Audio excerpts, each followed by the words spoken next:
Hey guys, it's Toniko Pantoja, and the educational video platform and website Colosso reached out to me to review one of their animation courses they have on their platform. Now, some of you may have seen ads from Colosso promoting things like a course on graphic design, motion graphics, and even animation, illustration, amongst many. But even outside of art and animation, they also tackle a bunch of different subjects. In this particular video, I'm going to be talking about an animation course that they have on their platform. And I'm also going to talk about Colosso as a video educational platform, how I feel about their overall platform and setup. Now, when it comes to animation courses, I've made a full animation course myself in the past, and I distributed it online through Gumroad. I made a course based on my experience as an animator, what I learned through my mentors, and some philosophy that I formed myself. Making a course is not easy because it takes a lot of time to prepare, as well as trying to deliver the best experience for prospective students. So I do want to give credit to people who do make their own courses. So for this particular case, I'm going to be talking about Havtza, an independent animator popular on Instagram who has made their own animation course that is available through Colosso. Now, the reason why I chose Havtza is because, they are an independent artist, so I was highly interested in hearing it from a perspective from an animator who is not only killing it on social media, but is also not formally trained. This leads to them having very interesting points of views that are unique and worth hearing. Whereas professionals who have been formally trained and have been in the industry for many, many years, they're going to spout the same kind of preachings and sayings over and over again that I don't necessarily agree with anymore. So it might be refreshing to hear it from a different point of view from someone who is more on the indie side. And after checking it out, there's things that I do want to talk about. So in the early part of Havtza's course, Havtza explains that they come from a background of science and art was more of a place of self-expression and a hobby.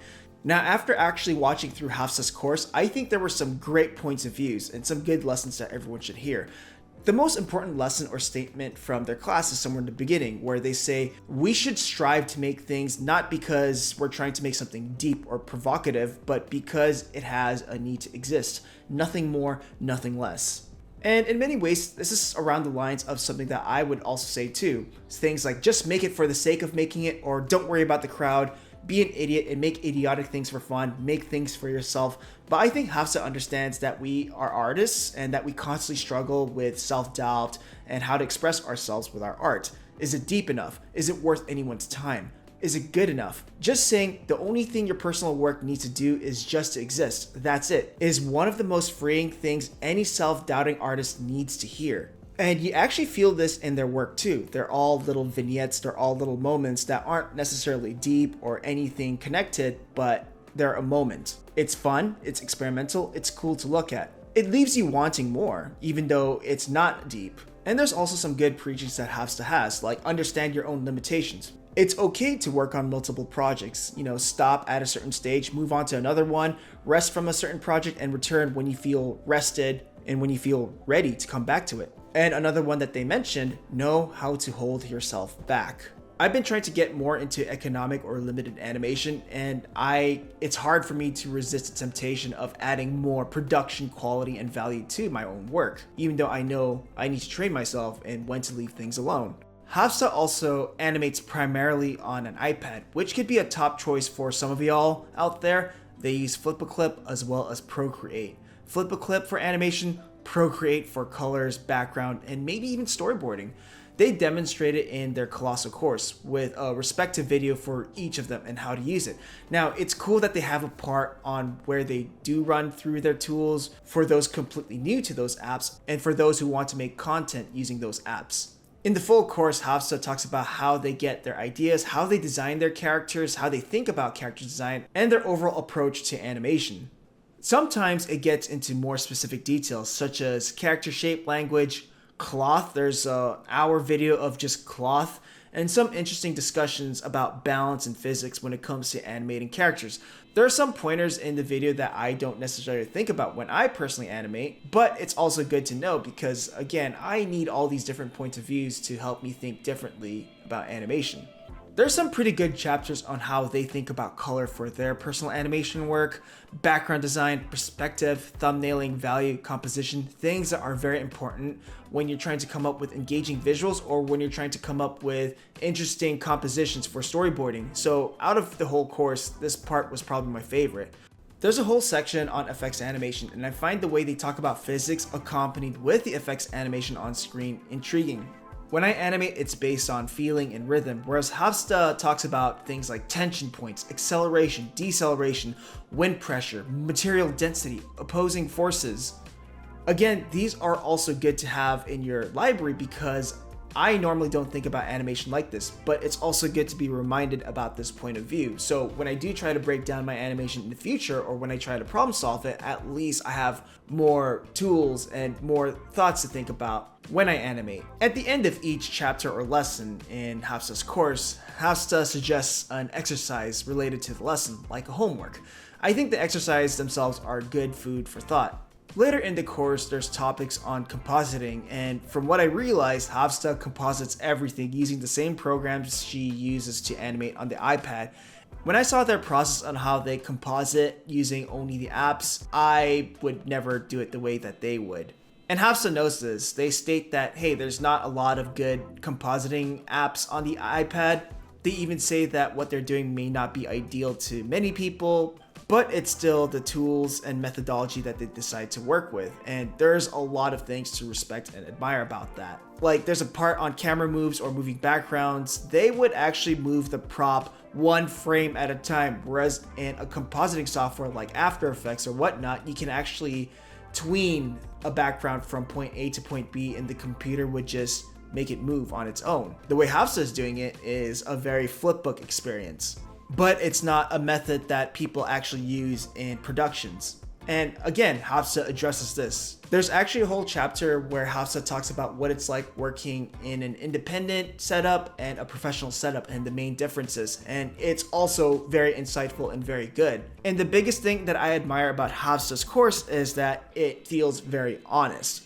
Like they talk about things on how they would do it, why they would do it, and how they work, but also acknowledge that, hey, this is not for everyone. Many major productions do not work like this at all, but for Havtza, it works for them, and at least they share the process. While I was listening to Havtza's course, watching it on a second monitor, I was also working on a few casual clips that I was trying to animate. I was trying to be more experimental, I was trying to be more limited, and I was just trying to make things and get it out the door as fast as I can. Now, do I have any criticisms and thoughts of Havtza's course? Now, it's hard to talk about that stuff because it ultimately depends on a student's experience and what they're looking for. I came into it with the point of view of putting myself into Havtza's shoes, how they make decisions, how they execute those decisions, and how they problem solve when it comes to animation. But when it comes to taking a course from a specific person, know that it's in a specific person's style. So an example of this is Havtza has a whole chapter of talking about character design, and all the discussions on character design, cloth, shape, language, they're all coming from a good place. It's coming from an honest place and they all have good thoughts. But I also know that Havtza's style is very unique and very specific. It's not traditional or conventional in the common sense. It's just a specific style that Havtza draws in. Just letting you know, there are moments where it does feel like how to draw in the Havtza style or how to draw like Havtza.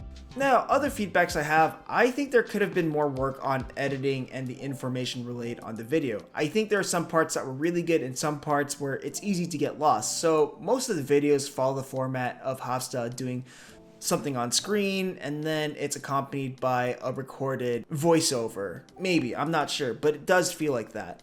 It's how I personally would do it, but I sometimes feel like there are missed opportunities because there's moments where Havtza will talk about their understanding of the 12 animation principles, but the video doesn't really match up with the visuals on the screen. So an example of this, Havtza is drawing something on screen that's unrelated and then just talking about the 12 principles without really showing each of those principles visually. And I think it would have been good to have examples of that to really cement the understanding since animation is such a visual art form. Also, I have to let you know that the videos themselves are super long and I feel like they could have been condensed and more straight to the point. Each video would have a running time of 30 to 50 minutes each. That was the average that I saw. And I feel like some of those things could have been trimmed or even condensed. Like, I think the lectures and discussions could have been trimmed, and then you could leave the full demos long where you can actually have the voiceover of more abstract topics and just, fast forward certain moments where the things become more laborious. And they do that. There's parts where Havtza stops talking and it's replaced by background music while the art is happening. Or it could show a handful of the labor process, but then cut to a finished product after the labor's process. Because, even I have to admit that watching someone animate is quite monotonous and very long, and it can be very quiet and can come off as pretty boring.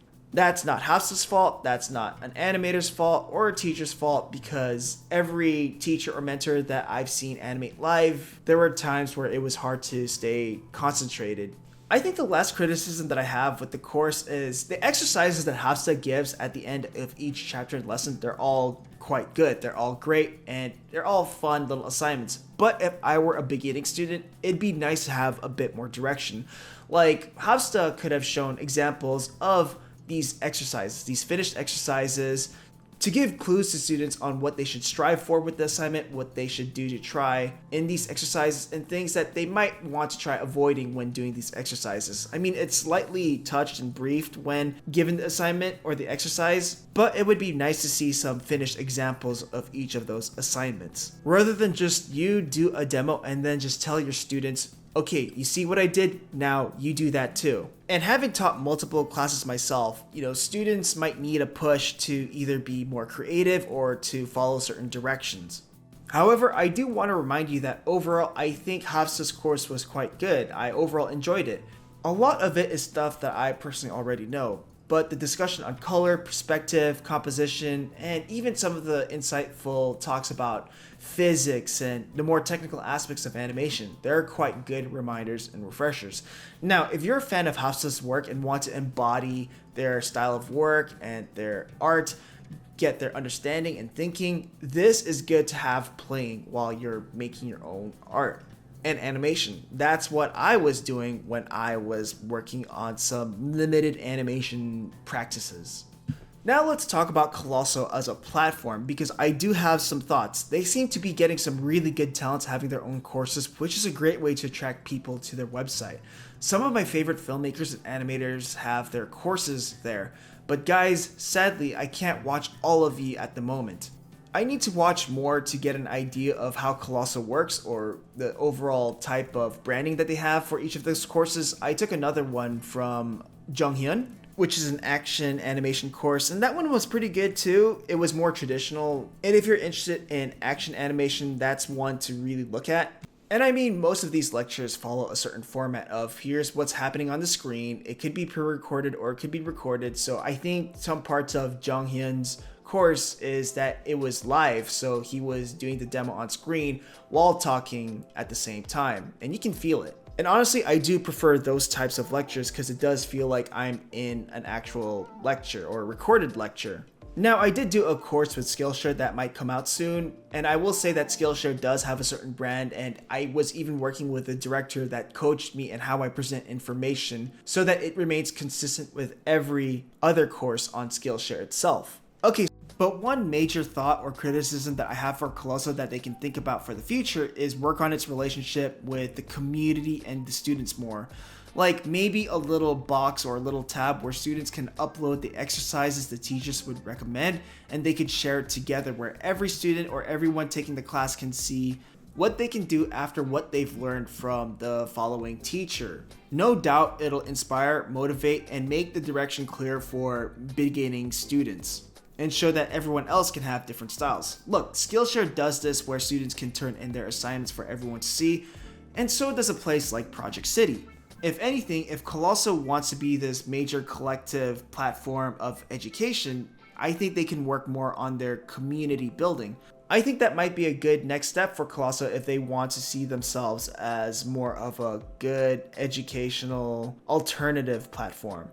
Now here's the thing that I like about Colosso. They seem to be getting some really talented individuals, and it seems like a healthy mix. There's independent artists, there's full-time mainstream artists that teach practical industry related workflows, There's animators that specialize in fundamentals, and then there's animators that specialize in things like action or effects. So there's a lot of really interesting niches that looks really appealing to me. A place like Skillshare would try to make their courses accessible to anyone.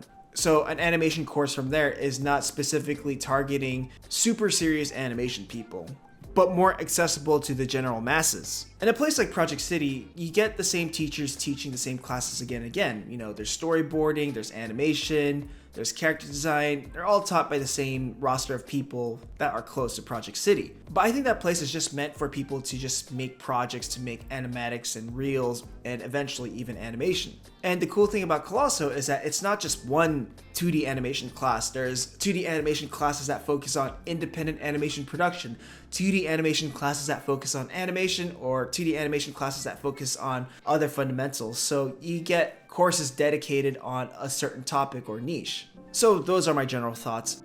If you're interested in the course yourself, I've provided the discount and the link to it on the video description below. Okay, bye.